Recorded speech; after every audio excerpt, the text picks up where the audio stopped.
Knowing thyself is the beginning of wisdom. Knowing thyself is the beginning of wisdom. And at the same time, wisdom comes from knowledge and understanding. Knowing thyself is the beginning of wisdom. It is the beginning. It's not having wisdom, it's the beginning, because wisdom comes from knowledge and understanding. Knowledge part is that part of knowing thyself, and understanding. Understanding is that part of how you participate in your reality. Knowing thyself and how you participate to your daily reality, that is wisdom. Knowing thyself. What is thyself? What is the knowing of thyself? Because many people will think that knowing thyself is knowing the physical you, who is labeled with hundreds of identities. I am this tribe, I am this name, I am this gender, I am this political party, I am this nationality, I am this race, I am this tribe, I am this religion. Many people think that it is the physical identities or meanings upon oneself, which is not. Knowing thyself is knowing the truth of who you are as spirit, not outwardly, but inwardly. You know, the inwardly cannot be defined, cannot be identified, cannot be compared by any concept outside of ourselves. Therefore, knowing thyself is all about withdrawing back within and seeking that pure essence of who you are, which is love. The pure essence of man is love. He is made out of love. God is what love is. And we are told that God resides in man. Therefore, what is in man is love. The knowledge of thyself is coming to the deeper and true understanding that you are of love. Therefore, if you are of love, how do you participate into the outer reality, your daily reality, your daily life? To participate in your daily life, you have to participate it with your true essence. You have to participate in your daily reality through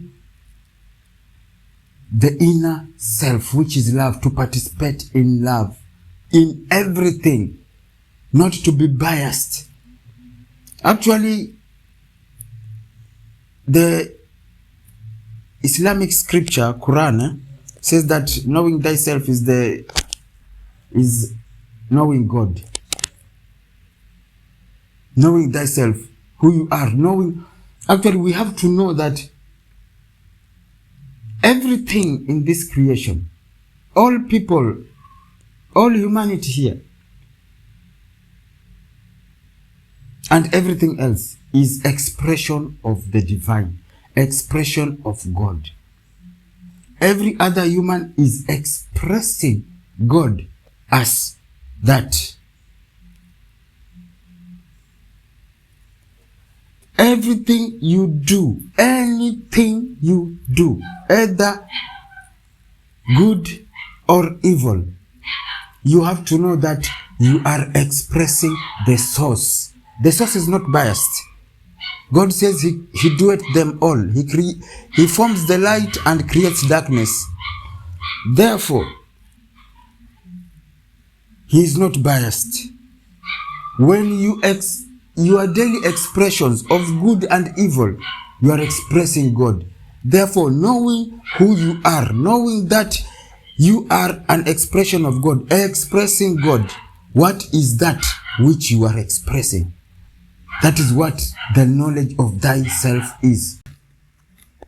Another thing we should know is that it's about the thyself, because everything we are experiencing out here, everything which we claim that we are experiencing, is not touching even our skin, but we are experiencing it emotional within us. All of our experiences here, except those which have experiences of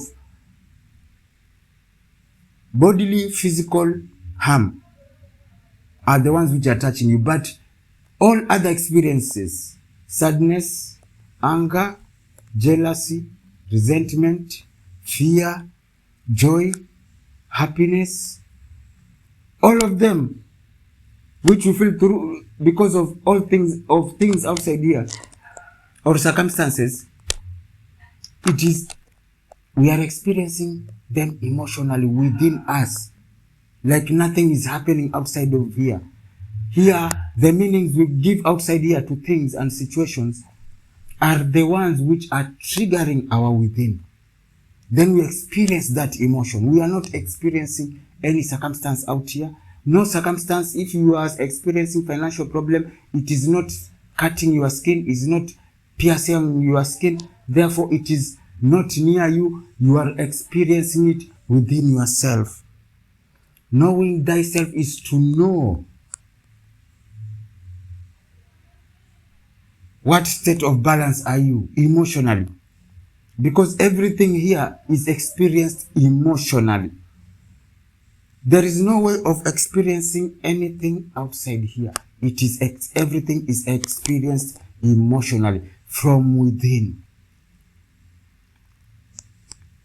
So knowing thyself also is knowing what state of balance are you. Are you triggered by meanings? Are you triggered by appearances? Or you are balanced?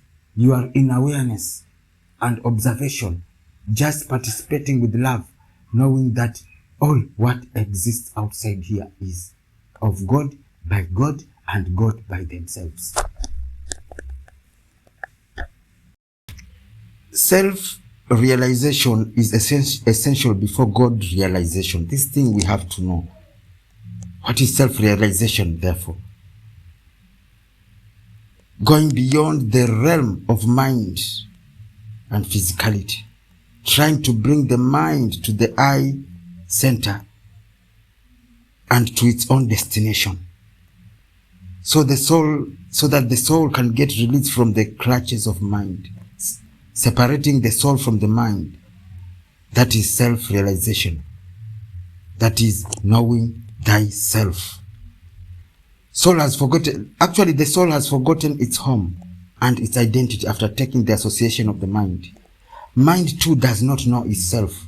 It has become a slave of the senses. So we have to withdraw our mind from the senses by attaching it within.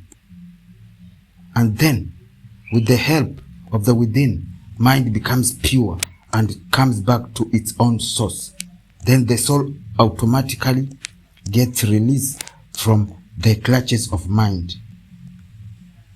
It is self-realization. It is knowing of thyself. You know, man considers himself to be limited and feeble, and it is indeed true that one becomes what he thinks of himself to be. But the soul is particle of God, and God is infinite. If the particle thinks of infinite, for some time it finds itself to be infinite. There is an ancient Chinese text known as the Tao Te Ching, which says, knowing others is intelligence. Knowing yourself is true wisdom. Self-knowledge takes us beyond mere information into the elusive thing called wisdom. Wisdom that can never be attained, no matter how intelligent we may be. if we remain ignorant about ourselves.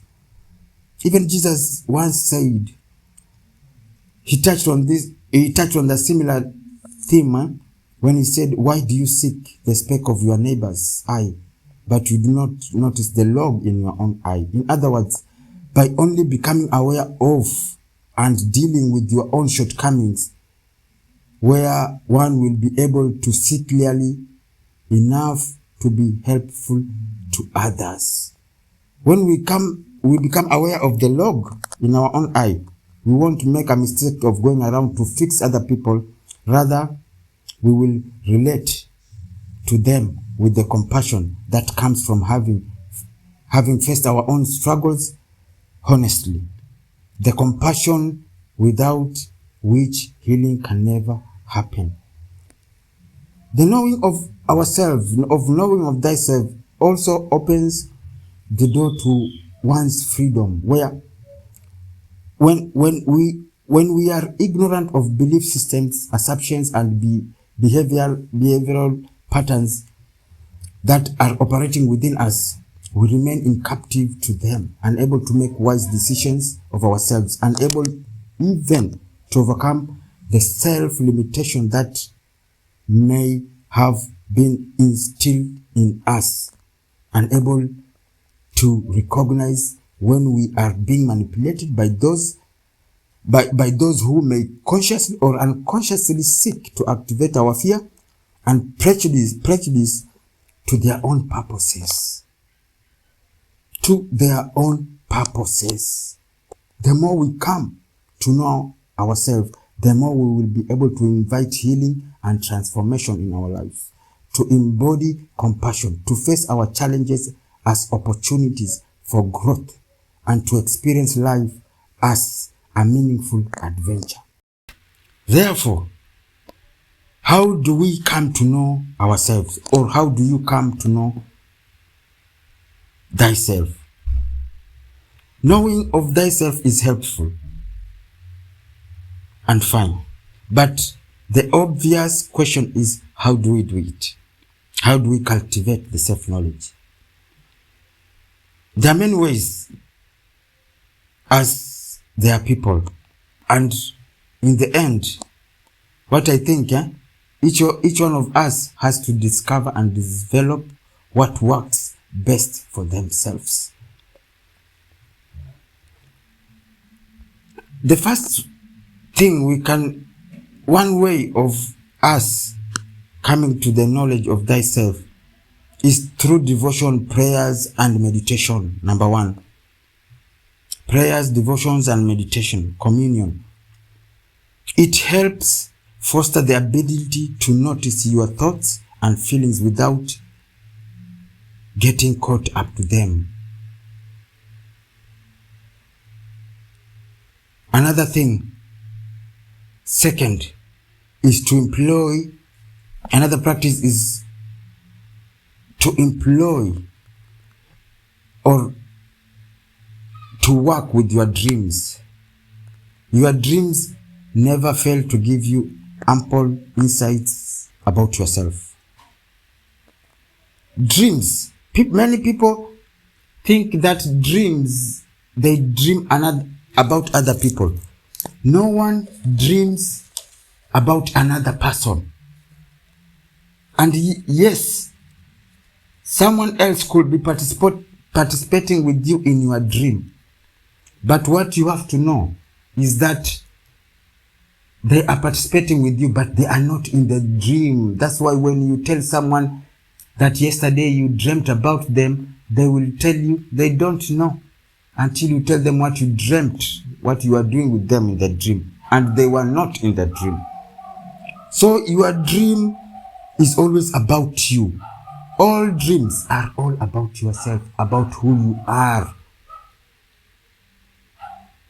About who you are. Therefore, working with your dreams, understanding your dreams, they will give you ample insights about yourself, pointing out inner dynamics that are ready to be recognized and transformed. The third practice is to use active imagination. In this practice, there are many aspects of it because it's imaginations, it's active imagination. We each embody multiple facelets, interests, and desires, and they can sometimes engage in an inner tug of war that keeps us paralyzed and focused about our priorities and the life direction we want to take. Active imagination helps us to listen to each of the aspects whose voices needs to be heard and honored before they join us as allies rather than adversary. Those are ways of, that is the third way of cultivating self-knowledge. Another way is being in a non-judgmental witnessing. By non-judgmental witnessing, I mean simply noticing the thoughts, feelings, reactions that are arising in yourself at any given moment. And this is the key. Witnessing them without judging them as good or bad. Coming to know yourself is, in the end, can lead to personal transformation. But in my experience that transformation